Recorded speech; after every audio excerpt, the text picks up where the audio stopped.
ओम भूर्भुवः स्वः तत्सवितुर्वरेण्यं भर्गो देवस्य धीमहि धियो यो नः प्रचोदयात्।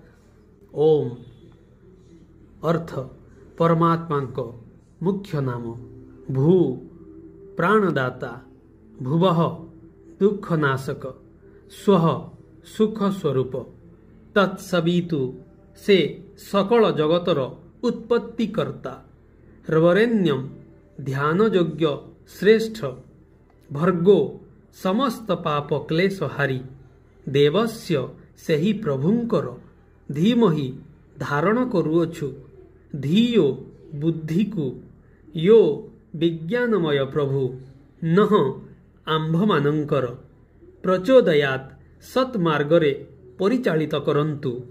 समस्त प्रकार रोग दुख क्लेश नाश पाई दिनकु थरे एही मंत्र जप करंतु।